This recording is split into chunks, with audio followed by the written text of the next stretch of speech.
Bonsoir, j'espère que vous allez bien. Bienvenue sur DMG TV, les histoires mystiques. Tu es nouveau sur la page, n'oublie pas de t'abonner, de laisser un commentaire, de liker et de partager. Tu vas raconter une histoire, envoie ta demande ici et tu vas monter raconter ton histoire mystique. Les histoires mystiques. Pas une histoire d'amour qui est mal terminée. Pas une histoire de maltraitance d'enfants. Ça fait mal, mais c'est pas le but ici. Pas une histoire où papa tapait maman. Ça ne nous concerne pas. Ce n'est pas la page pour ça. Il y aura d'autres gars qui vont sur les pages pour violence conjugale là. Mais c'est pas ici, malheureusement. Ici, c'est les histoires mystiques. Pas citer les noms des gens, les noms des restaurants, les noms des bars, des hôtels, des lieux publics là. On ne cite pas les noms. Tu peux peut-être donner le nom du quartier. Oui, c'est passé en Commando, c'est passé en Van. Ouais, mais ça pas dire en Van derrière Santa Lucia, machin. Non. Là, c'est un problème. On veut rester le plus discret possible pour éviter les problèmes. Voilà. Et donc, c'est tout pour la petite introduction. Ce qui vient d'arriver, installez-vous, faites comme chez vous. Des commentaires polis surtout. Si quelqu'un vient commencer à insulter là, le modérateur, soyez libre de bloquer les gens. Bien de muter. Ici, c'est dans le respect. Ok, moi je remonte DMG, c'est Arcade depuis Égypte, je remonte. Oh, Donc, je disais, dans le cadre de la tradition que nous on pratique, on a vu beaucoup de gens passer, on a sauvé beaucoup de personnes, même si après ces personnes-là, quand elles se sentent bien, elles retournent et elles vont dire que c'est l'église qui leur a sauvé. Bon, bref, c'est pas le plus important, c'est qu'elles trouvent la guérison de ce qu'elles sont venues chercher dans la tradition le plus souvent, même si elles se cachent, même si elles font en cachette. Je veux parler d'une histoire que j'ai vécue et que moi-même j'avais du mal à croire. Un jour, on était au Gabon. Vous savez connaissent le Gabon au niveau d'Awenge. On a une tombe quelque part à Awenge. Et on était là. Il y a une femme qui vient. Une femme enceinte, elle arrive. Bonjour, papa. Ah, c'est comme mon maman. Oh, papa, je me sens pas bien. Papa dit non, tais-toi, ne dis rien, assieds-toi. C'est ce que mon père spirituel dit. Ne dis rien, assieds-toi, madame. Ok, d'accord. Elle s'assoit. Quand elle s'assoit, papa dit, là où tu viens là, tu viens parce que tu as un grand problème. Elle dit, oui, papa, tu as raison. Chez nous, dans la tradition, dans le Witi, on dit bassé, pour dire, comme les autres disent chez eux, amen, nous on dit bassé. Elle dit, bassé, papa, tu as raison. Ok, d'accord. Elle dit, toi, tu es enceinte, mais parfois, ton ventre disparaît. Elle dit, oui, effectivement, mon ventre souvent disparaît. Ok, d'accord. Ton ventre disparaît, tu ne vois plus l'enfant, oui. Papa dit, normalement, tu as déjà 8 mois de grossesse, tu dois accoucher. Elle dit, oui. Elle dit, effectivement. Il dit, mais parfois, c'est comme si ton ventre, il n'y avait rien dans le ventre. Elle dit, oui, c'est comme si l'enfant disparaît. Parfois, 1 semaine, 2 semaines, mon ventre est plat, comme si je ne suis pas enceinte. Et pourtant, je suis déjà à terme. Même mon mari est dépassé. Ils disent que j'ai fait la sorcellerie dans ma famille. Donc, moi, je suis venu voir ce qui ne va pas. Ah bon? Oh oui. Papa dit, ok, d'accord. Là où tu habites, en face de chez toi, tu as ta voisine. Elle a un petit garçon. N'est-ce pas, non? Oh oui. Ok, va prendre papa dit comme ça, va prendre la voisine là. Tu prends elle-même, elle vient. Tu prends ton mari, tu prends le mari de la femme là, vous venez vous tous ici. Ils sont partis. 2 jours après, elle est revenue. Ils sont même venus avec les policiers et tout ça. Papa dit non, moi je ne veux pas les policiers ici. Ils sont repartis. Le monsieur a dit non, il n'y a pas de problème. Ils sont restés. Le monsieur aussi a dit non, vous accusez. Il y a quel problème que vous m'amenez ici chez les Nganga? Moi je ne suis pas votre des Nganga, mais je suis venu parce que ce qui se passe, c'est pas bon. Les femmes ont discuté. Ok, d'accord. Le papa, mon père dit, maman, oui, le fils de ta voisine t'aime beaucoup. Il t'aime beaucoup. C'est un enfant qui t'aime beaucoup. Lui, il voyage la nuit. Ça commence à se chamailler. Il dit non, écoutez d'abord. Lui, il voyage la nuit. Et comme il t'aime beaucoup, il veut te faire un cadeau. Et le cadeau que lui veut te faire, quand il vient, il joue beaucoup sur toi. Non, oh oui, il passe tout son temps dans ma maison. Même la mère de l'enfant confirme que effectivement, cet enfant passe plus de temps avec ma voisine que chez moi-même. Surtout comme c'est la période des vacances. Il est tout le temps chez ma voisine. Il dit effectivement, elle confirme. Les parents aussi confirment. Il dit oui. Il dit, quand il est souvent chez toi, il joue souvent beaucoup sur ton ventre, oui ou non? J'ai l'enfant à 6 ans. La femme dit oui, il aime jouer sur mon ventre. Il dit oui, mais effectivement, quand il joue sur ton ventre, il prend ton enfant, souvent la nuit, et ils vont dans le monde spirituel. C'est ce qui se passe. Voilà pourquoi parfois tu peux voir 1 semaine, Il n'y a rien. Tu as l'impression que tu n'es pas enceinte. Il dit, c'est faux, les parents, c'est fâche. Le boss dit, ok, il n'y a pas de souci. Restez là. Il va derrière, il prend quelques écorces, il prend quelques plantes, il vient, il me dit pile, je pile. Il me dit, fais un gobelet avec, je fais le gobelet. Il me dit, bon, il me fait d'abord, il boit d'abord lui-même. Après, il me fait boire. Il fait boire à sa femme, il fait boire à tout le monde dans le temple. Tout le monde a bu, non, oui. Il prend la femme enceinte, il lui fait boire. Il prend le mari de la femme enceinte, il lui fait boire. Il prend le mari de la voisine, elle boit. Il prend la voisine elle-même, elle boit. Il prend maintenant l'enfant lui-même en dernier, il fait boire à l'enfant là, le gobelet. Papa, on te dit que même pas 3 minutes, l'enfant commence à... Tu sens que ça monte. Non, le vampire, c'est quelque chose. Tu sens comment ça monte, DMG. L'enfant là a rendu un bout de chair attaché avec un cadenas qui était en train de battre. C'était en train de battre. Coup. Nous tous, on était étonnés. Moi-même, le jour-là, j'ai senti que non, je n'ai encore rien vu dans le monde spirituel. Mon Dieu! Un bout de chair. Il dit oui, c'est la chair là qu'on lui a donnée quand sa grand-mère avait coupé les premiers cheveux des femmes. Ne coupez jamais les premiers cheveux de vos enfants quand les enfants sont encore bébés. Laissez même les enfants comme ça. Parce qu'il y a des gens très intelligents qui prennent les cheveux là et qui travaillent avec ça dans le monde obscur. Il dit c'est sa grand-mère qui avait coupé les cheveux là et ils ont travaillé avec ça dans le monde obscur. Lui, c'est on va dire, c'est un carburant. Comme il a une bonne étoile, il prend les gens et leur amène en sorcellerie. Maintenant, la femme a dit, mais non, moi, mon ventre, on fait comment pour sauver mon ventre? Non, mais le monsieur a dit, non, comme l'enfant est encore dans le ventre, on ne peut rien faire. Mais quand tu vas accoucher, papa a dit, quand tu vas accoucher, tu vas amener l'enfant et on va travailler sur l'enfant pour que l'enfant ait la tête fermée. Donc, c'est ce qui s'est passé. Pour dire aux femmes qui sont enceintes, souvent, faites très attention à vous parce qu'il y a des gens, ils voient déjà l'étoile de ton enfant et depuis même le ventre, il peut déjà attaquer ton enfant, toi-même tu n'es même pas au courant. Comme ce que moi, je vous parle de ce que j'ai vécu, c'est pas qu'on m'a dit non, j'ai vécu ça dans la tradition. Même si je vois des commentaires, des gens qui disent c'est pas plus fort, moi je suis pas là pour faire une comparaison entre l'église et la tradition, moi je parle de ce que j'ai vécu. Donc merci beaucoup de m'avoir fait monter pour la deuxième fois à MDMG, big up à toi, bonne soirée, likez, commentez, envoyez des cœurs, merci beaucoup. Merci beaucoup. Envoyez les cœurs. Ok, c'est bon. Ok. Comme je disais, moi, depuis toujours, j'ai toujours la faculté de pouvoir avoir des petites visions pendant mon sommeil. Alors, tout a commencé lorsque les visions ont commencé à être fréquentes. C'est de là que ma mère, comme c'est une habituée des Nganga, je ne sais pas si vous connaissez parce que je vis au Gabon, les gens vous diront c'est quoi les Nganga. Et donc, quand j'étais en classe de CM1, elle a décidé de m'emmener dans un village de Bitam, dans le Wellington, qu'on appelle Marmenine. De là-bas, on m'a fait suivre un traitement parce que soi-disant, c'était pas très bien que je puisse voir ce qui se passait, ce qui pouvait arriver dans l'avenir et tout ça. Elle voulait que ça puisse partir parce que selon elle, c'était de la sorcellerie. Donc, de là, j'ai suivi le traitement. Mais au lieu d'arrêter, ça a plutôt accentué le truc. C'est-à-dire que des fois, je pouvais Comment je vous expliquer? Oh là là, j'ai la chaleur. Je pouvais dormir et au moment où je me réveille, mon corps est complètement bloqué, je suis fatiguée. J'ai l'impression d'avoir fait un marathon. C'est de là que, quand mes parents se sont séparés et que je suis restée avec mon papa, il a eu une nouvelle femme. Au début, c'était bien, on s'entendait bien, tout ça, il n'y avait pas de problème, mais mes rêves continuaient. Un jour, je vais appeler ça des balades nocturnes parce que c'est nocturne. En dormant, je suis retournée. Je ne sais pas quand mon corps s'est encore bloqué.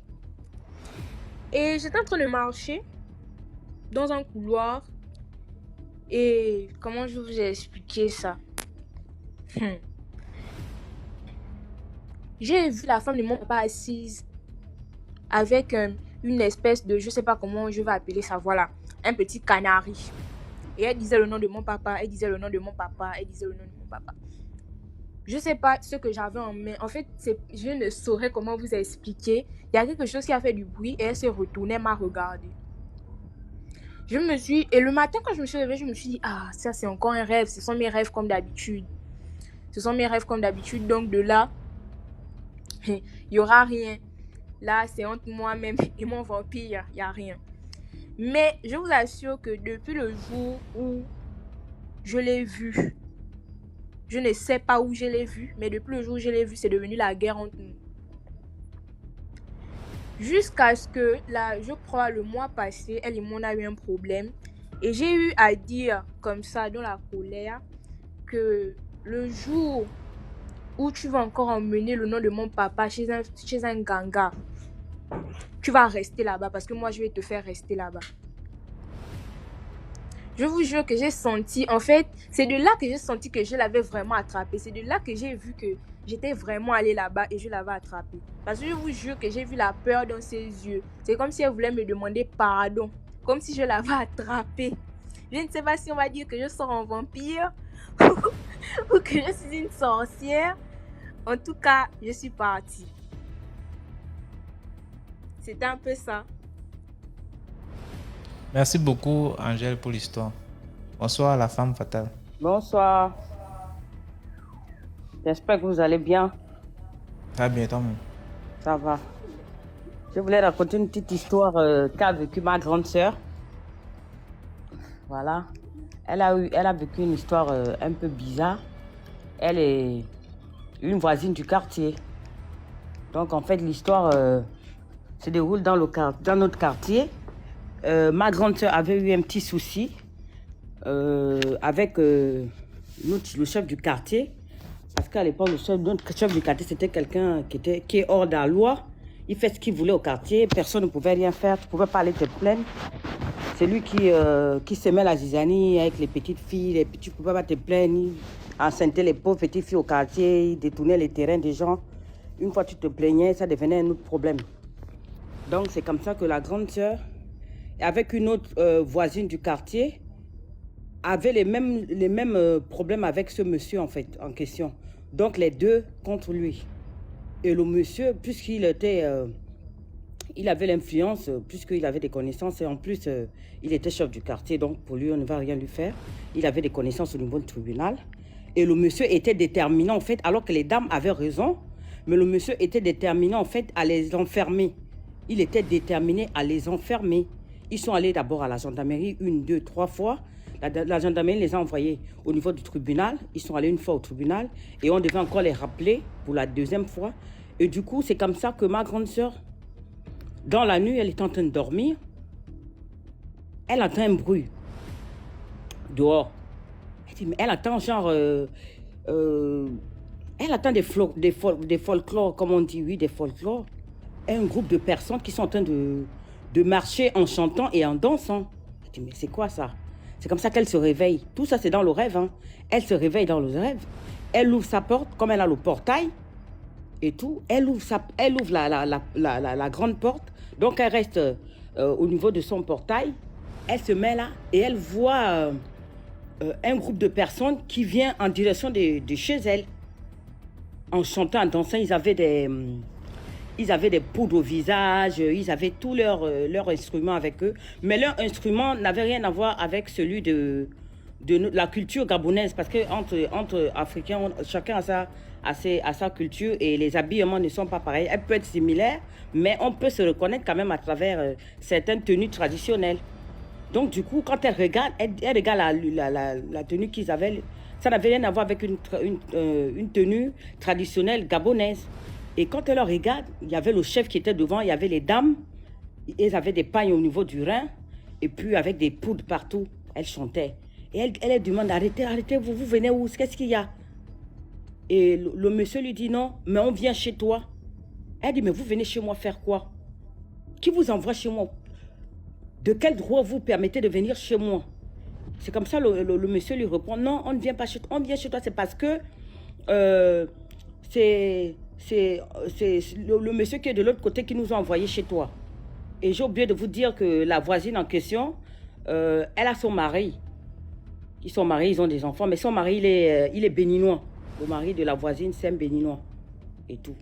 Donc, elle lui dit, mais c'est qui vous a... Elle dit, non, le voisin, il y a le voisin juste à côté là. Ils ont donné le nom, que c'est lui qui nous envoie chez toi. Elle dit, ah bon? Ils disent oui. Elle dit, ok, si c'est lui qui vous envoie, ok, rentrez.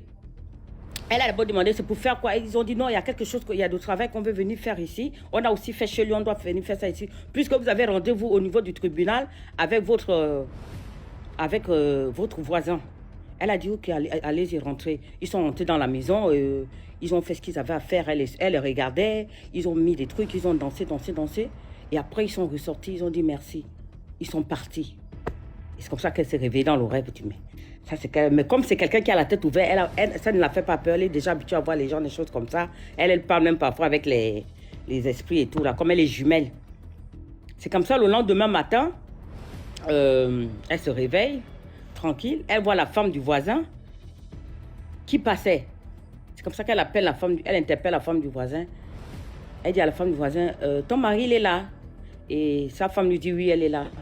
Elle dit, ben, dis à ton mari, merci. Donc la femme, la voisine, elle comprend rien en fait. Elle dit, mais pourquoi tu dis ça?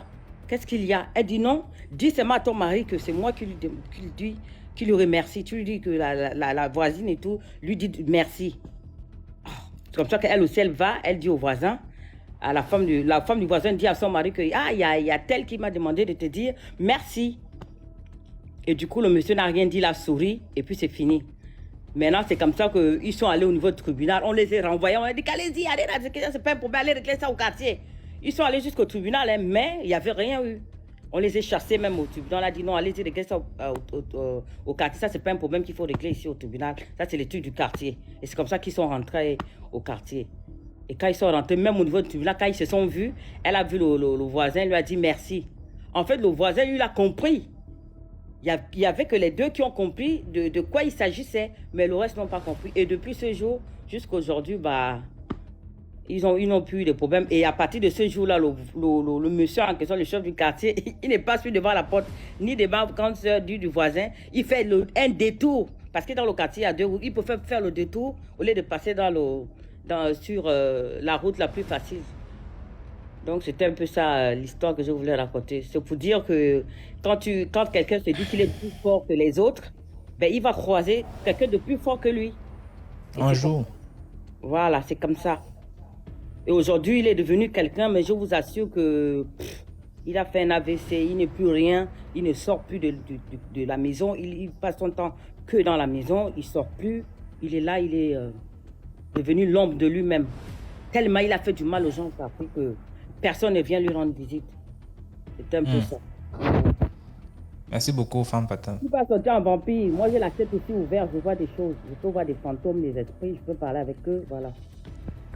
C'est pas une sorcière. D'accord. Merci. Allez, commentaire. Bonsoir. Bonsoir, Adeline. Iggy là-bas. Bonsoir, la famille. En tout cas, très bien. je suis contente. Aujourd'hui, je suis tombée sur votre live. Chaque fois, j'écoute, mais je ne suis jamais tombée sur les lives. C'est la première fois. J'étais contente. Tu es seulement en nightclub? Non. Attends, je diminue, c'est la télé. C'est bon, je suis à la maison. Ok. D'accord, j'ai vécu une histoire là. On a aménagé dans une maison. Je suis d'origine burkinabé, mais j'ai la nationalité ivoirienne. Donc, on s'est mariés. Mon mari et moi, on a aménagé dans une maison à Angré. C'est un quartier d'Abidjan. Et c'est situé entre Émilie et l'école Floriane. Donc, quand on a aménagé là, il y a une voisine qui est là avec sa fille et son fils. Et ses deux enfants, en fait. Au début, en tout cas, quand on est arrivé, ils avaient l'air tellement gentils, ils étaient bien. Bonjour voisine, bonjour voisine. Mais je sentais que la fille, c'est comme si elle avait des... Il y a toujours beaucoup de bruit. Hein. Est-ce que tu peux éteindre la télé là? D'accord. C'est bon, il y a toujours le bruit. C'est bon? Le ventilateur. Ou bien j'enlève les écouteurs. Enlève les écouteurs et éteins le ventilateur. Non, il n'y a pas de ventilateur. J'ai enlevé les écouteurs, c'est bon? C'est beaucoup bon là maintenant. C'est même trop bon. D'accord. Donc, comme je disais, quand on a aménagé, la voisine et ses 2 enfants, ils avaient l'air tellement gentils, mais je sentais qu'elle était un peu hostile par rapport à moi. Mais elle aimait bien la tête de mon mari. Quand elle le voyait, bonjour voisin, bonjour cela, c'était bien quoi. Mais arrivé un moment, je sentais que dès que je sors, je sens qu'elle est assise avec les servantes parce que les servantes là, elles aiment s'asseoir vers 16 heures pour faire sortir les enfants. Quand elles gardent les bébés là, à 16 heures, elles font sortir les enfants pour que les enfants s'amusent là. Donc elle s'asseyait avec les servantes, avec les petites filles là, pour me critiquer. Je sentais qu'on me critique. Dès que je viens, les regards sur moi, mais quand je sors, les regards, en tout cas, je me disais que bon, c'est des petites filles, c'est rien d'important. Et j'ai commencé un business de vente en ligne. Donc j'étais à la maison, mais je faisais ma vente en ligne. Personne ne savait ce que je faisais. J'étais à la maison, je vendais, tout se passait bien. C'était les ovules vaginales. En tout cas, ça marchait bien. J'ai eu l'opportunité grâce à un Sénégalais parce que moi-même j'avais un souci dans ce sens-là et ça m'a aidé. Et donc tout allait bien. Il y a un livreur qui venait prendre les produits pour aller. Et un jour, j'entends la maman de la fille qui dit « Mais elle me met 20 quoi ?» C'est-à-dire que la fille, je l'ai surpris plusieurs fois en train de coûter aux portes chez moi. Donc finalement, ils ont su ce que je vends. Ils ont su que je fais une vente en ligne. Et ça, la fille et sa maman étaient en train de me critiquer. Sa maman dit « Mais celle-là me met 20 quoi ?» Elle vend les trucs. Elle me met fin en fou. Parce que le produit que je vendais là, ça permettait de régler les problèmes de menstrues, les problèmes des femmes. Oh, moi j'ai une fille, mais ma fille est un peu grande. Donc je cherchais à avoir encore des enfants. Donc elle et sa maman me critiquaient. Mais mon business marchait bien. Souvent, moi je partais faire la livraison. Souvent les livreurs aussi partaient. Et une nuit comme ça, je dormais aux environs de, je peux dire vers 3 heures du matin comme ça, j'ai entendu des voix de femmes, 3 heures, 4 heures par là. Comme si elles sont en train de travailler, comme s'il y avait une activité quoi, puis elles parlaient. Donc moi, j'ai cru que c'était réel. Et puis, ça persistait, ça parlait de moi et puis ça riait. Donc moi, je pensais que c'est réel. Et j'ai dit à mon mari, tu n'entends pas? Il dit non, qu'il n'entend pas. Je me suis couchée. Après encore, j'entends. Donc j'ai réagi au fini. Il dit, mais il y a quoi? Je vous ai fait quoi? Moi, pour moi, elles sont en train de me critiquer. Peut-être elles sont en train de laver les habits vers 4 heures, comme il y a des femmes qui se lèvent tôt. C'est comme ça que ça s'est passé. Et les jours qui ont suivi, là, DMG, je ne dors pas les nuits. J'entends les voix là comme ça. J'entends des voix. Et je dis à mon mari, tu n'entends pas. Il me dit qu'il n'entend pas. Maintenant, parmi ces voix, la voix principale, c'est la voix de la fille de la voisine. Celle qui passe son temps à me critiquer, à me naguer. Indirectement, c'était comme ça. C'est elle, sa voix, j'entends parmi ces personnes. Et je sens comme une force comme ça qui vient m'étouffer, qui vient sur ma poitrine. Ça m'étouffe. Quand je dis au nom de Jésus, là, ça part. Quand je vais dormir encore, ça revient. C'est comme une force. Donc j'étais dans cette lutte. C'était les nuits. Arrivé un moment maintenant, c'est de jour comme de nuit, j'entends des voix. C'est comme 3 à 4 personnes autour de moi. Ils ne font que dire mon nom. Ils disent mon nom et puis ils rient. Ils disent mon nom, ils rient. Souvent ils me disent Yako. Chez nous encore, tu vois, quand on dit Yako à quelqu'un, c'est quand tu as eu un événement triste, soit tu as un décès, ou bien tu as eu un malheur. Donc quand ils disent mon nom, ils disent Yako, Yako. Ou bien ils disent mon nom et puis ils commencent à rire. Par moment, j'entends le business que tu fais là, la vente en ligne, il faut arrêter. Donc, je ne comprenais pas de jour comme de nuit. Donc, j'ai expliqué à mon mari. Il me dit, bon, on va prier. On priait, mais c'était comme ça de jour comme de nuit. Donc, je me suis dit peut-être que c'est la maison. J'ai quitté la maison. Je suis allée rester chez une sœur dans un autre quartier à Yopougon pour voir si c'est la maison. Puisque, comme je l'ai dit, les 3 premiers jours, j'ai réagi. Parce que moi, je pensais que c'était physique. Après, je me rends compte que mon mari, lui, n'entend pas. De jour comme de nuit, j'entends ses voix, ça me trouble. Et je suis tellement troublée. Je suis allée chez ma cousine à Yopougon, faire 2 jours là-bas, voir. Je suis allée faire 2 jours là-bas, c'était pareil, mais c'est juste que là, j'entends les voix. C'est comme si c'est un peu lointain. Donc, j'ai compris que ce n'est pas une question de maison que j'ai chez moi. Donc, j'étais dans cette lutte-là. Je dis, je ne dors pas de jour comme de nuit. J'entends des voix là. Comment quelqu'un peut être là de matin jusqu'à de nuit? C'est comme 4 personnes autour de toi. Je ne les vois pas, j'entends les voix. Et la voix principale, c'est la voix de la fille. Donc, ça m'a poussé à avoir une vie de prière. Je cherchais la solution maintenant. Je vais chez les autres. Ma camarade m'a envoyé chez un homme de Dieu. Lui, il a dit, il voit une fille. Ce que Dieu lui dit, il voit une fille qui veut mon mari. C'est comme un envoûtement dans le monde spirituel. Il y a un autre homme de Dieu aussi que j'ai appelé qui a dû pareil. Donc, ma mère aussi, elle a appelé son frère. Lui, il consulte. Comme moi, je suis chrétienne, lui a dit, faut pas, elle va faire ça. Mais elle a appelé son frère. Et ce dernier a dit que c'est de la jalousie. C'est surtout à cause de mon business.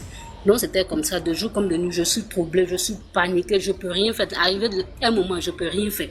Puisque j'entends les voix là, j'étais tellement stressée que mon mari et moi se discutaient tout le temps. Arrivé à un moment, je ne dors pas. Je commençais à cracher le sang. Tellement je suis stressée, je crache le sang comme ça. de jour comme de nuit, j'entends les voix là dans mon esprit comme ça. Je prie, quand je prie un moment, ça part, après ça revient. J'étais dans cette lutte-là près d'1 an. Mais c'est la voix principale, c'est la voix de la fille. Souvent, j'entends ces voix-là comme s'ils sont derrière la fenêtre. Je dis à mon mari, tu n'entends pas, ils sont devant la fenêtre. Souvent, j'entends, on va l'attaquer. Aujourd'hui, là, on dirait qu'on n'a pas prié, on va l'attaquer, j'entends ça. Et puis, je me lève, je prie, mon mari me dit, oh, j'exagère, lui, il est là, il va me protéger, c'est quoi le problème? Souvent, j'entends, c'est comme s'ils sont au niveau de la cour. Je ne sais pas si c'est la sorcellerie, ou bien en tout cas, je ne comprenais rien. J'entends, je sens des activités. J'entends, aujourd'hui, là, on va l'attaquer. Et puis, je commence à prier. Après, j'entends, bon, on va partir. Une autre fois, j'entends, on va l'attaquer aujourd'hui. Et puis, il y a un qui dit, tu vois pas un ange qui est là. Tout ça, j'entends, personne n'entend, c'est moi ce que j'entends. Tu vois pas, il y a un ange qui est là. Il y a un ange qui est vers sa fenêtre, on ne peut pas, on s'en va. Et puis, ils s'en vont. Une fois aussi, je dormais plus comme si quelque chose m'arrivait. Vers 3 heures, je me suis levée. Et puis, j'entends le nom de mon mari, j'entends mon nom. Ils disent qu'on va jamais avoir d'enfant. Comme 4 personnes, quoi. Qui disent, par exemple, Eric et Hélène vont jamais avoir d'enfant. Eric, mon nom et le nom de mon mari, ils répètent en boucle. Ils sont comme 4 personnes. Entre nous, on avait des difficultés à avoir des enfants. Je prie. Une autre fois encore, j'entends vers les 2h du matin, ils disent qu'ils appellent un AVC sur moi. Ces voix-là, j'entends. Et puis, la voix principale, c'est toujours la voix de la fille de ma voisine. C'est une jeune fille, en tout cas, elle doit être dans la 20aine et quelques. Moi, je suis dans la 30aine et quelques. J'entends la voix de la fille, ils appellent un AVC sur moi. Et le lendemain, je suis sortie, j'étais dans le Baka, j'ai senti comme si je ne sentais plus mes jambes. Ça montait comme ça. Et quand j'ai prié, au nom de Jésus, ça m'a lâché. Non, c'était comme ça. Par moment, j'entends ces voix. Une fois aussi, j'étais couchée, j'entends. C'est comme si c'est une vision, comme si je ne dors pas, comme si je dormais à moitié, je ne sais pas. C'est comme si, en esprit, il y a une activité qu'ils sont venus. Et la jeune fille dont je parle là, elle était, comment on appelle, avec sa nièce, c'est les deux qui passaient leur temps à me pourrir la vie, à me provoquer, à se moquer de moi. Les deux, je ne sais pas ce qu'elles ont vu sur moi. Elle a monté ses amis du bâtiment, et puis quelques femmes. C'était comme ça, ils me détestaient. Donc moi, j'ai demandé à mon mari, tu as dragué la fille, bien tu sois. Et je ne sais pas pourquoi elle me déteste. Et puis voilà, ce qui m'arrive spirituellement, c'est la voix de la fille, j'entends. Je ne sais pas pourquoi, qu'est-ce que c'est pas lui, il dit qu'il ne l'a jamais dragué. Non, c'était tout le temps comme ça. Maintenant, c'était physiquement. Physiquement, la fille a commencé à me détester. Sa maman, ils ont commencé à montrer physiquement maintenant. Les haines pour moi, la maman, la fille, quand je lave les habits, dès qu'ils voient que sont lavés les habits, eux, ils viennent sécher les habits. Il n'est pas que j'ai la place. Souvent, je lave les habits, je viens trouver, ils ont ramassé, ils ont mis ça dans le sable. Souvent aussi, c'est mes soutiens, mes débardeurs qui disparaissent. C'était comme ça, donc c'était difficile. Ils ont monté presque tout le monde là-bas contre moi. Donc après, certains ont compris, ils ont commencé à me soigner. Mais ce qui me fatiguait, c'était la voix que j'entendais. Je cherchais la solution partout, par la prière.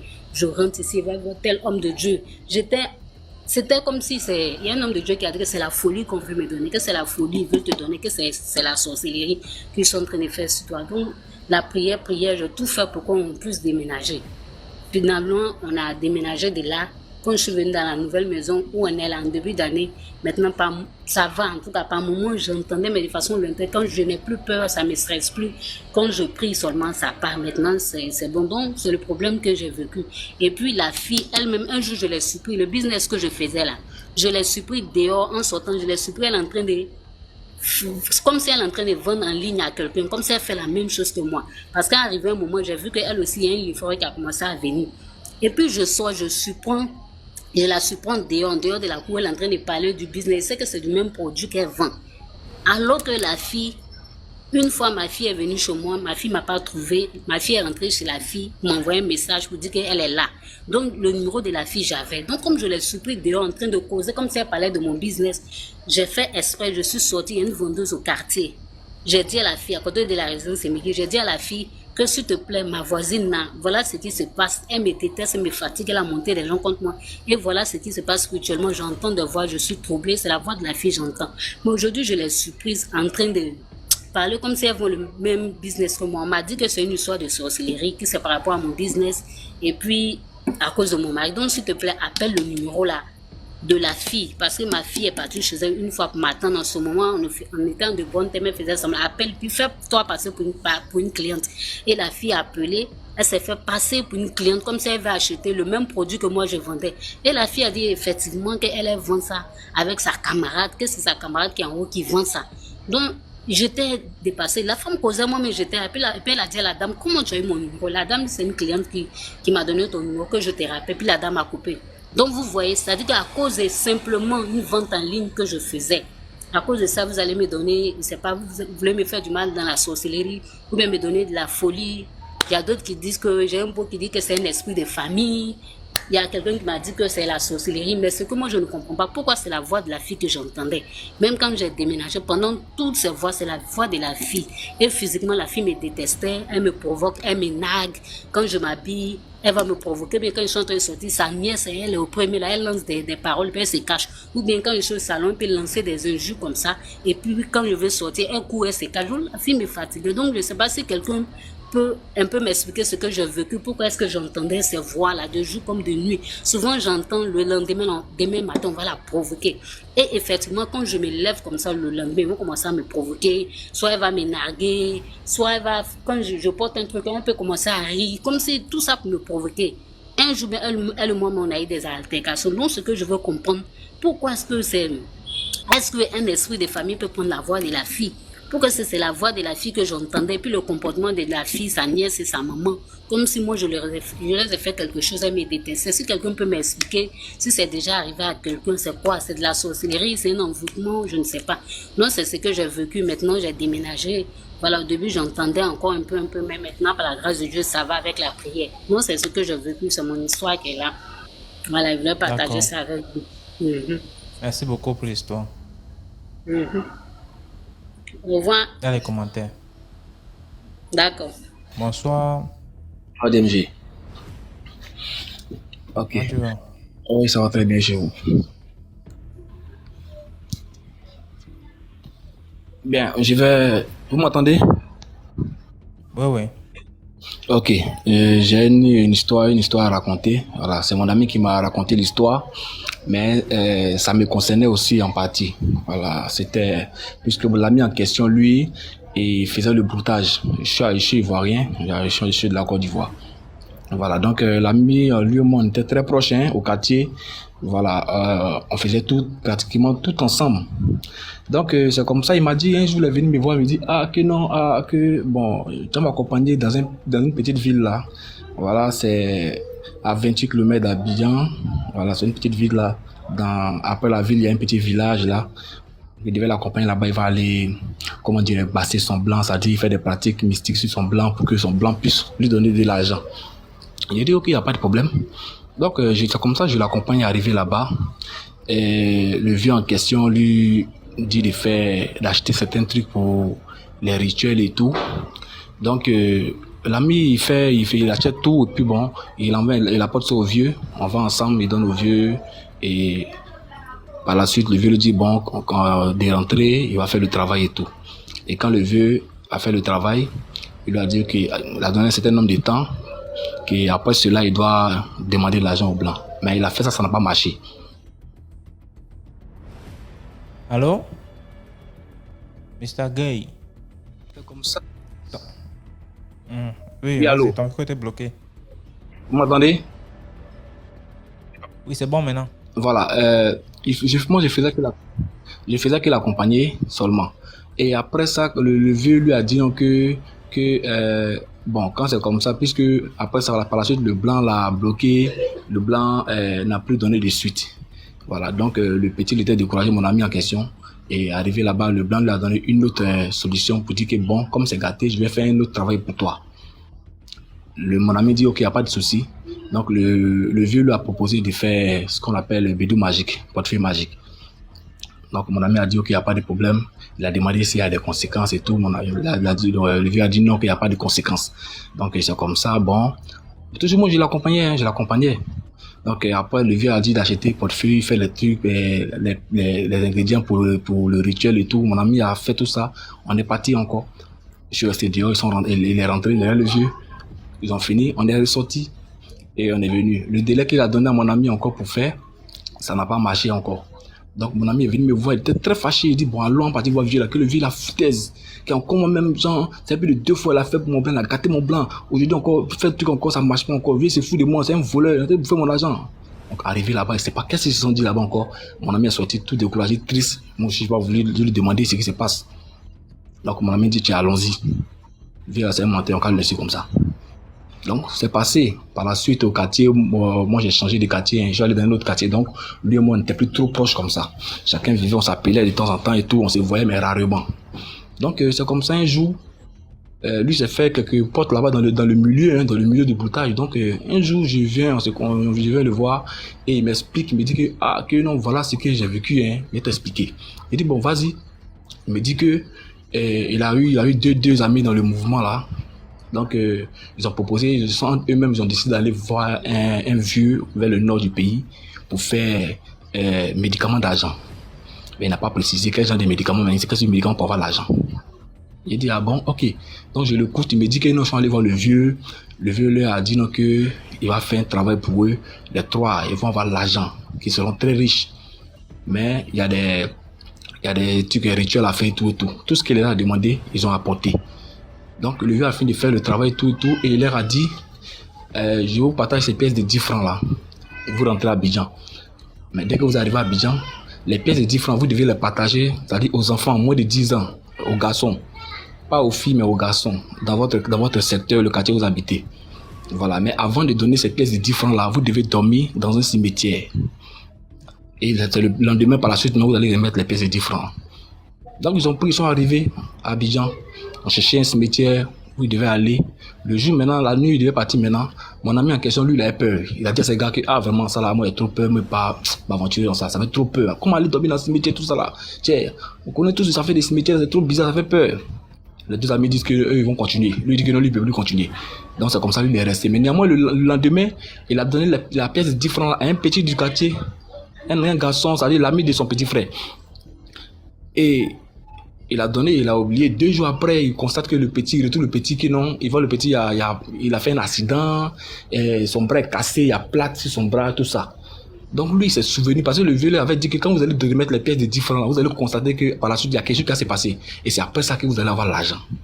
Donc quand il s'est rappelé de ces paroles-là, et puis il a appelé le vieux, il dit, mais le vieux, pièce de 10 francs que j'ai donné au petit là, son bras est cassé, il va y avoir plate, qu'est-ce qui se passe? Le vieux lui pose la question maintenant pour savoir, est-ce que tu as dormi au cimetière? On avait dit non, qu'il avait peur, il n'a pas pu. Le vieux dit, mais voilà, tu as gâté le médicament pour toi, gâté quand c'est fini. Si tu avais dormi au cimetière, la pièce de 10 francs que tu as remis à l'enfant là, l'enfant allait mourir. L'accident que l'enfant a eu, l'enfant allait mourir. C'était pas son bras qui allait se casser, mais l'enfant allait mourir. Et toi, par la suite, tu allais avoir l'argent que tu voulais. Donc c'est comme ça, mon ami m'explique. Il dit, mais Joe, toi aussi, comment tu peux aller te mettre dans petit truc, aller t'accompagner, d'aller faire attachement des blancs pour que ton blanc d'avoir lancé, arriver d'en faire des dormir au cimetière. Toi aussi. Ça, mon ami me dit, non, que non, toi-même, tu as eu la chance. Il dit, j'ai eu la chance comment?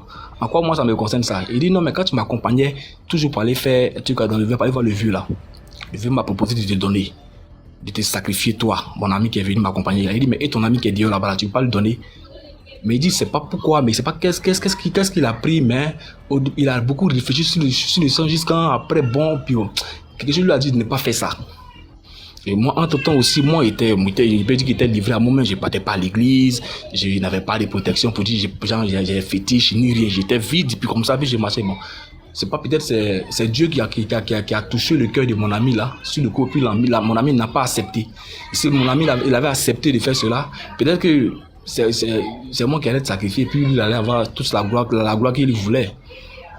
Donc, quand il m'a dit ça, ça m'a choqué. Donc, par la suite, j'ai retenu ces choses. La moralité, c'est quoi? C'est que on doit faire très attention, en fait, aux amitiés, les amis avec qui nous marchons. C'est pas dans tout qu'on accompagne nos amis pour dire que non, comme c'est mon ami, c'est mon frère de sang, donc je vais l'accompagner dans certaines pratiques. Non. On devrait être très méfiant. Et aussi beaucoup prier pour nos enfants. Parce que le dehors est mauvais, on ne sait jamais. Ton enfant qui sort, mais quand il va à l'école, qu'est-ce qui se passe là-bas, on ne sait jamais. Donc vraiment, c'était un peu la petite histoire que je voulais partager avec vous ce soir. Merci beaucoup, monsieur Gaël, pour l'histoire. Bonsoir, Frania. Frania. Frania, désolé. Oh. Ça va.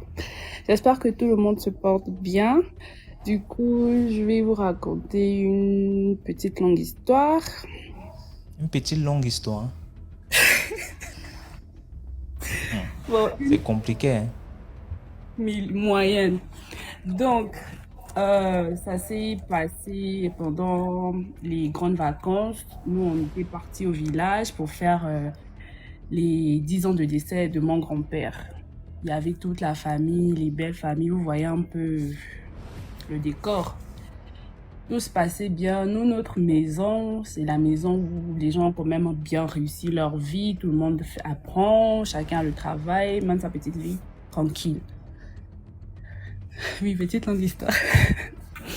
Donc, après tout ça s'est bien déroulé, vraiment bien. On a mis tout ça en prière. Tout le monde est retourné à la capitale. Avec notre grand-mère, on est retourné avec elle. Comme elle, la plupart du temps, elle est en province. Donc, quand elle est retournée en province, quelques semaines après, elle revenait de l'église, je pense. Elle dit qu'elle est descendue du taxi. Vous voyez, quand vous descendez du taxi, après vous vous égratignez contre quelque chose. Et comme ça a commencé. Elle dit, ah, je suis descendue du taxi, je me suis égratignée. C'est un petit truc, ça va passer. Mais cette petite égratignure, s'est transformée en espace de quelques jours, on a un truc de vraiment, on ne sait pas. Le pied a commencé à enfler. C'est plus ça. En une semaine, comme on dit, en un claquement du doigt, le pied a commencé à pourrir. On n'a rien compris. Vous voyez, le pied s'est ouvert. On est allé à l'hôpital. L'hôpital, ils ont dit là, la faut amputer. Mais on a dit jamais, une maman de cet âge, on va l'amputer, le pied ne va pas supporter, elle va céder. Vous voyez, on a dit ok, l'hôpital, c'est mort. On est allé chez les praticiens. En fait, on a mélangé la tradition, l'église et l'hôpital. Pendant 1 an, ma grand-mère, elle a souffert. Vous voyez, les personnes âgées, sans compter la douleur, elle dort pas bien. Déjà elle souffre des problèmes de pied. Donc, avec ça, se déplacer, c'était très, très, très compliqué. Imaginez-vous. Donc, après, elle a duré. Pendant ce temps, elle était toujours en province. Nous, les parents et nous, on était là. On envoyait de l'argent, d'autres ceux qui pouvaient faisaient le déplacement et tout. Mais on voyait, ça faisait des mois, on partait chez les praticiens, sur les routes et tout, mais on ne voyait pas trop d'avancée. Donc, j'ai des parents qui sont maintenant partis la chercher. On a pris les véhicules, on est la chercher pour la ramener ici. Mais on l'avait emmenée chez une maman, une praticienne. Elle avait commencé à faire du bon travail quand même, petit à petit, ça a commencé à aller. Après, on allait la chercher au village pour l'emmener à la capitale. Arrivé à la capitale, on l'a emmené chez un praticien là-bas aussi. On a fait des soins, il a vraiment traité ça, que ça a pris 1 an et demi, 1 an et demi, oui, pour guérir. Après la tradition, pendant qu'elle suivait le traitement, il y a un moment où on lui a fait un truc. On l'a emmenée dans la forêt. Je connaissais mon truc. Là, on va dire ça comme elle est un peu transcendée. Donc, pendant qu'elle était entre ces deux mondes, elle a vu des gens. Elle a vu le dos des gens. Elle a dit, elle a reconnu ces personnes. Ils étaient de dos, mais elle reconnaît le dos. Elle a reconnu, elle ne faisait qu'appeler.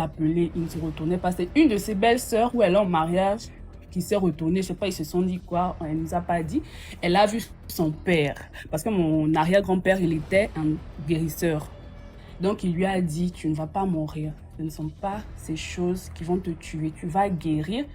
Ce sont des tentations que ta belle famille et les autres veulent te faire. Mais tu vas guérir. Soigne juste tes enfants. Comme j'ai aussi mes oncles un peu qui sont embêtés. Après, c'est passé. Ma grand-mère, elle a guéri. Après ça, on faisait les soins médicaux à l'hôpital, les prières. En tout cas, les 3, ça a marché. Aujourd'hui, par la grâce de Dieu, le pied, il s'est complètement refermé. Si vous voyez son pied, je vous jure, moi, j'ai jamais vu. On voyait l'intérieur, la cheville. La cheville à l'intérieur, c'était horrible. À l'hôpital, on avait dit, il faut couper. Nous, on a dit jamais. Donc, on a forcément dit la personne qui a fait. C'est une maman, une tantine du village. Pendant qu'on a fait la cérémonie des 10 ans du décès de mon grand-père, elle jalousait parce qu'elle a vu que chez nous, on a fait la cérémonie, il y avait du monde, des grandes personnes et tout. Elle parlait dans le visage que ma grand-mère, elle se prend pour qui? Elle veut montrer que c'est elle qui a les enfants, elle veut montrer que c'est elle qui a les beaux-fils. Et comme ma grand-mère, c'est pas le genre à se vanter, taper la main sur la poitrine que moi, mes enfants, mais non. Ma grand-mère, c'est pas ce genre de personne qui va se vanter. Mais cette mémé-là, elle, c'est en fait avec les autres du village. C'est ça, elle se disait qu'elle veut trop montrer que quoi, machin, on va lui montrer. Donc, on est tous rentrés à la capitale. C'est là où elle a marmaillé son 15. Elle a balancé. Après, ma grand-mère a appelé les enfants de cette dame. Elle a fait une petite réunion qu'elle a dit, voilà, vous savez, j'étais malade, voilà, on m'a dit, c'est votre mère. Parce que quand, oui, où on a dit à mes oncles que c'est la maman qui a fait, on a demandé, vous voulez faire quoi? Mes oncles, ils ont dit, non, nous on laisse, on met ça entre les mains de Dieu. Moi, ça m'avait énervé, hein, vous ne pouvez pas savoir comment on laisse dans la main de Dieu. Si ma grand-mère était passée là, on allait parler d'autre chose. Mais mes oncles, ils ont dit, non, on laisse, c'est pas grave, Dieu va s'en charger pour nous. Elle a juste dit à ses enfants que voici, c'est votre mère. Il m'a fait ça, moi je ne vais rien faire. Les enfants et moi, on a décidé de mettre ça entre les mains de Dieu. Donc c'est passé aujourd'hui, gloire à Dieu. Ma grand-mère s'est complètement rétablie. Si on vous montre ce pied-là quand il était malade, et maintenant, on ne va pas croire que c'est un même pied. Donc c'est pour vous dire la tradition, la religion et la médecine, les trois combinés. Laissez mon accent, pardon, je suis gabonaise. La tradition et tout, ça a fonctionné. C'était juste ça mon histoire, petite longue histoire, comme j'ai dit au début.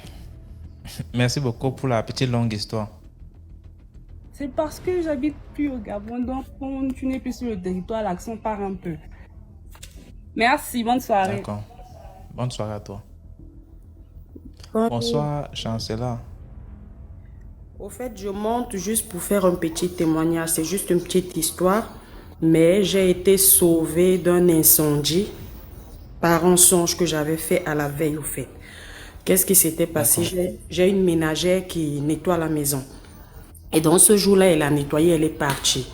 Dans la nuit, quand je dors, je rêve que je suis au quartier, genre dans la parcelle des grands-parents.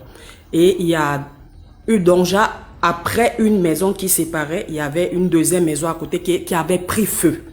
Donc nous sommes sortis pour aller regarder. Quand on regardait vraiment, ça avait vraiment pris feu, ils ont perdu des trucs et tout. Après maintenant, je suis revenue dans notre parcelle, j'ai dit, ah, comme nous aussi on a les fils qui passent et tout ça, est-ce que nous aussi, chez nous, ça ne va pas prendre feu? On a dit non, chez nous, le grand-père avait bien fait les fils et tout, donc il n'y a pas un problème d'électricité. Donc le matin, comme d'habitude, je me réveille parce que je faisais le sport et je prenais aussi les tisanes amaigrissantes. Je me réveille pour faire ma tisane. J'étais vraiment fatiguée parce qu'il était 6 heures, quelque chose comme ça. Et j'ai pas l'habitude de me réveiller tôt. Donc je me réveille juste pour vite faire ça. Quand je me réveille, je vais dans la cuisine pour allumer le feu, mettre la tisane au feu. J'ouvre la bouteille de gaz. J'écoute un bruit qui fait chut. Je me dis, c'est quoi ce bruit? Comme j'avais avant une autre plaque à gaz qui dérangeait un peu du genre, je me suis dit, bon, peut-être c'est la même chose. Je vais allumer un cœur, me dit non, j'ai rêvé de l'incendie cette nuit. Je vais dans la chambre, je prends quand même mon téléphone. Au cas où ça pète, que je fuis au moins ça avec mon téléphone. Au moins j'apporte ça, j'oublie mes papiers. Après maintenant, je vais encore allumer un cœur, me dit non. Chancela, tu as rêvé de l'incendie cette nuit. Voilà comment à 3 reprises, je sors pour voir si je peux appeler le gardien pour qu'il vienne regarder. Au cas où peut-être le gaz n'est pas bien branché, j'ai appelé, il ne répondait pas. Je regarde maintenant derrière la plaque à gaz, le tuyau était carrément déconnecté de la plaque à gaz. Ça veut dire si j'avais mis la bouchette d'allumette, ça prenait feu complètement. Je mourrais. Et j'ai été sauvée par le rêve que j'avais fait à la veille. C'est ça qui m'a tiqué. Donc c'est mon petit témoignage que je voulais faire. C'est que tu allais finir comme le soya, hein? Ouais. Il y a même des gens qui ont essayé de m'attaquer spirituellement. J'ai été signalée aussi par les rêves. Donc j'aimerais dire aux gens de ne pas négliger les rêves. Parfois Dieu nous parle à travers les rêves. Nous ne sommes pas pareils, c'est vrai. Il y a d'autres, leurs rêves ne disent rien. Mais il y a d'autres, Dieu les parle à travers les rêves. Il faut juste avoir une tête ouverte. Dieu peut même te montrer qui veut te faire du mal dans ton rêve seulement. D'accord. Merci beaucoup, Chancela, pour l'histoire. Merci. Ne pas négliger les rêves. Il y a des gens qui dorment, ils s'endorment souvent. Ils commencent à imaginer sa vie. Vraiment, imagine maintenant, j'ai 40 millions. Imagine, après, il doit avoir ça dans la tête, il doit avoir ça. Après, il fait un petit rêve là où il a 40 millions. Là, il se dit que c'est pas non. On n'a pas demandé de créer les rêves. Dors naturellement. Surtout là, avant de dormir. Et que les rêves que tu fais quand tu t'es sale là, mon ami, c'est les terribles rêves de bagarre. Hein. Et puis, on va seulement te fouetter dans les rêves. Tu te laves bien. Quand tu dors là, tu peux facilement avoir des révélations. Les cauchemars, c'est dans les cas. Quand les positions bizarres, tu dors là-bas, là, tu sors tu as transpiré. C'est là où tu fais les cauchemars. On va te fouetter dans les rêves. Que tes anciens grands-parents là vont venir comme ça. C'est la même. Tu ne connais pas comment. Tu n'as pas les gènes. On va te fouetter. Tu vas dire que non, la grand-mère du village. Non, on te fouette, tu es sale. Et qui? Il faut avoir des visions, mon frère. Il faut te mettre en condition, propriété physique et spirituelle. Tu fais le ménage dans ta vie.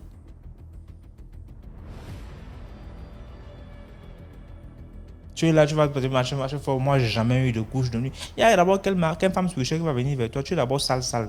Et que, bonsoir Stéphane. Salut le grand DMG. Comment tu vas, chef? Ah, ça va. C'est la première fois que je suis pas chez toi. Bref, DMG, j'ai deux histoires. J'ai deux histoires à raconter, mais la deuxième histoire, comme nous sommes nombreux là, mais je pense que c'est un moment me reconnaître, vu que je parle avec j'ai un profil quand même, voilà. Et on va voir la première, on va voir la deuxième après. La première histoire, ça se passe en 2012, hein. 2012, quand j'étais au centre de formation de mon Cameroun, parce que j'étais fait au centre de formation de mon Cameroun. Et c'était en 2012, 2013, 2012, 2011, un truc comme ça. Alors, on nous a donné les congés de décembre pour rentrer à la maison et tout, avant de retourner à mon Cameroun. Comme j'étais dans le même centre, j'étais avec un ami, on était ensemble dans le même centre.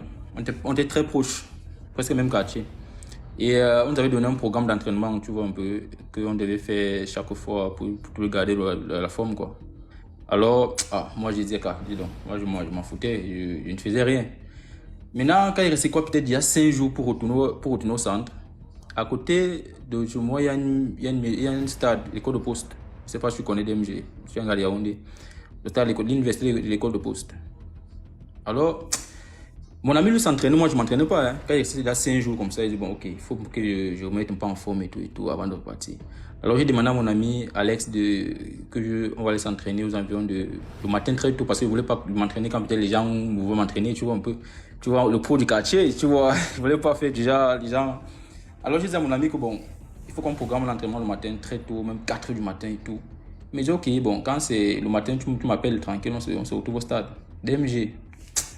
La nuit, je dors le matin, mon réveil sonne. Je veux me lever, mais mon corps pèse, DMG. Je veux me lever, mon corps pèse. Je dis non, il ne faut pas que aujourd'hui, je dois encore, voilà, je dois aller m'entraîner. Alors, je prends courage. Il était 4 heures. Je dis bien 4 heures, 3 heures, peut-être 45 comme ça, un truc, 4 heures. Je descends au stade, j'appelle mon ami, il ne décroche pas. 2-3 fois, il décroche, je dis ok, c'est pas grave, je descends au stade. J'arrive au stade. Donc, le stade à l'école de poste, à côté du stade à l'école de poste, il y a une rivière qui passe. Un cours d'eau qui passe. Tu vois, et c'est un stade bien encadré et tout. Alors, quand j'entre au stade, je m'arrête à l'entrée au pont de corner parce que le pont de corner du stade est relié à la porte d'entrée. Tu vois un peu. Alors, je m'arrête à l'entrée. Et de l'autre côté, à l'opposé, je vois une lumière qui s'allume, ça s'éteint instantanément, DMG. Tu vois, même si c'est au téléphone, tu vois même les téléphones clapés là. Quand tu ouvres ça, la luminosité avant de partir, ça met un peu de temps, tu vois un peu. Mais je vois une lumière qui s'allume, ça s'éteint, ça s'éteint. J'ai dit Alex, il ne répond pas. Je dis mais, il dit ok, bon, ok. J'attends donc qu'il vienne me retrouver et comme ça, on continue ensemble parce que je peux pas. Mon cœur, j'étais, voilà. J'ai dit Alex, il ne répond pas, Alex, il ne répond pas. Ok, décide donc de l'attendre sur place, qu'il vient me retrouver et on continue. DMG. Ha! J'ai un ami qui me disait toujours que le fantôme existe à Kadi, donc laisse ça. Vous pouvez trouver les faux trucs, le fantôme existe quoi, le fantôme n'existe pas, dis donc arrête ça, laisse ça. Je ne croyais pas à ça. DMG, c'est qui est venu passer devant moi. Mon Dieu. La personne, c'était, je sais pas si c'était une femme ou quoi que ce soit. Grande, tu vois DMG, quand tu marches sur les carreaux avec les talons, ça fait poc, poc, poc, poc, tu vois un peu, ça fait du bruit. Alors, la chose est venue passer devant moi, grand détail, avec les sabots de cheval. Grand détail, avec les cheveux longs, DMG. Merde. J'ai dit, même une seule board ne pouvait pas avoir la vitesse que j'avais le jour-là. C'est-à-dire que, qui tend de là où j'étais, pour me retrouver à la porte, courir là. Je crois qu'il peut-être fait 2 secondes. J'ai commencé à crier, et à côté, il y a les municités. C'est donc comme ça qu'un étudiant, je ne sais pas où il sortait, il sort, il me dit, tout le monde que je voyais à l'instant T, je le voyais seulement comme le fantôme. J'ai crié, à mon demi, je devenais fou DMG. Il devenait fou. Il dit, ils sont venus m'arrêter près de 4. Ils m'ont stabilisé au sol comme ça. Mais il y a quoi? C'est quoi le problème? Il y a quoi? Il y a un peu même 10 minutes avant d'expliquer. Il me dit que mes petits, toi aussi, il est 3h, 4h. Tu viens courir, c'est quel sport que tu fais à 4h du matin, petit frère?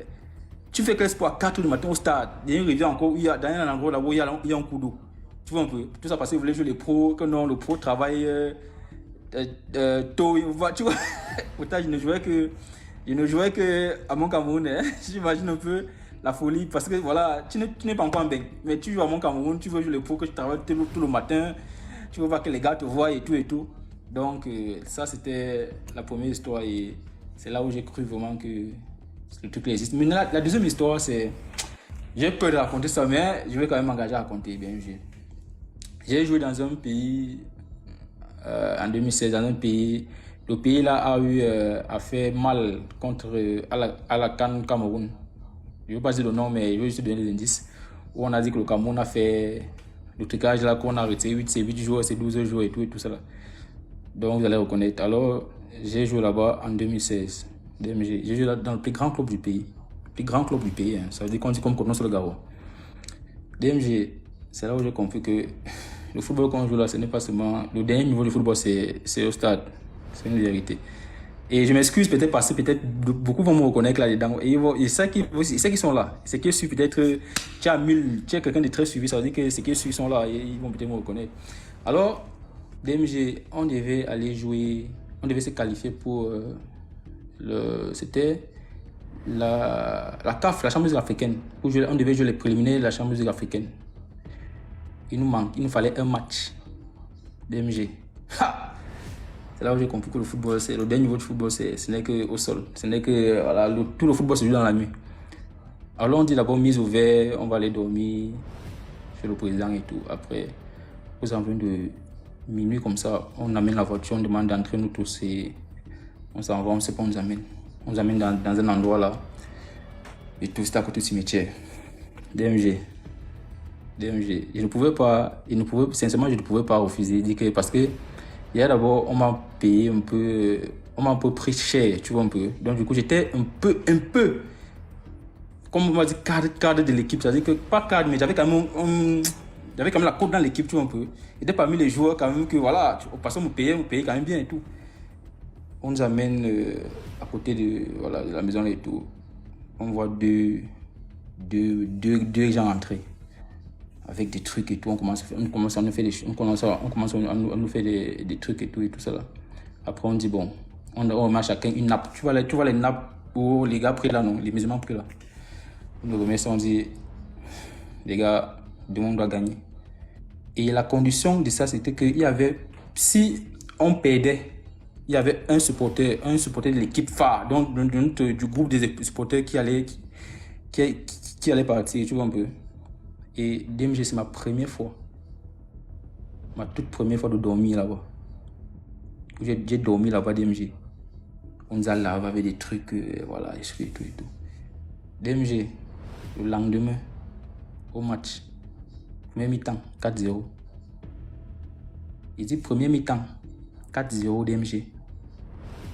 Quand on gagne comme ça, le gars qui était comme sacrifice, qu'on disait que bon, si on perd le match, mon frère, il va partir. Avant ça, d'abord, quand j'arrive d'abord en 2016, il y avait d'abord un supporter et c'était mon meilleur ami aujourd'hui en France. Son grand frère était mort dans un naufrage. Quand on dit naufrage, dans un... Bon, bref, le pays là, c'est un pays qui est construit de 3 îles, tu vois un peu. C'est comme on va te dire qu'il y a des Douala et peut-être que Bafoussam, tu vois. Pour se déplacer dans les villes là, on peut se déplacer en bateau et en avion, tu vois un peu. Alors, le frère de mon ami là avait été donné comme sacrifice. Raison pour laquelle mon ami là où j'étais en France, il avait tous les privilèges dans le club. Il avait bien tous les privilèges dans le club. Je te dis une vérité. Donc c'était un peu... Je ne veux pas entrer dans les détails parce que, comme je t'ai dit, c'est que sûr, ils sont là. Et je sais que tu as suivi, ils vont se reconnaître. Mais je raconte parce que c'est un truc que j'ai raconté à pas mal de gens. Et j'ai eu à faire, c'est un truc... Voilà. pas tellement sain, mais... C'était une expérience et ce n'est pas une histoire où peut-être je fais peur aux gens, mais c'est une histoire que j'ai vécue où la première fois j'ai eu à faire des choses vraiment. Jusqu'au même ma famille, aucun membre de ma famille c'est ça. Dieu merci, il sait qu'aucun membre de ma famille ne suit parce qu'ils ne sont pas trop sur TikTok. La plupart des gens qui savent, ce n'est que mes proches, mais voilà. Aujourd'hui je raconte parce que c'est une façon de sensibiliser les autres, tu vois un peu. Et c'est vrai que je continue toujours dans le même monde de football, tu vois, mais aller encore faire ces choses, car ça serait chaud. Ça serait chaud. Donc, Faut pas donner trop de détails, pardon, laisse comme ça. Tu comprends? Il y a beaucoup de choses que je ne peux pas dire, parce que, comme je disais, on va me reconnaître. On va vraiment me reconnaître. Mais le monde là, gars, c'est un monde pas facile, MG. C'est un monde pas facile. Surtout en Afrique. Et surtout peut-être quand tu joues dans le plus grand club d'un pays, là-bas, c'est l'eau niveau. C'est l'eau niveau. Parce qu'on dit aussi, tu vois un peu les... Ça va comme ça, Voilà. Stéphane. Ok. Merci beaucoup. C'est bon, ça va, c'est bon. Bref, c'est ce que je voulais partager d'MG et voilà, merci. D'accord, merci beaucoup pour l'histoire. D'accord.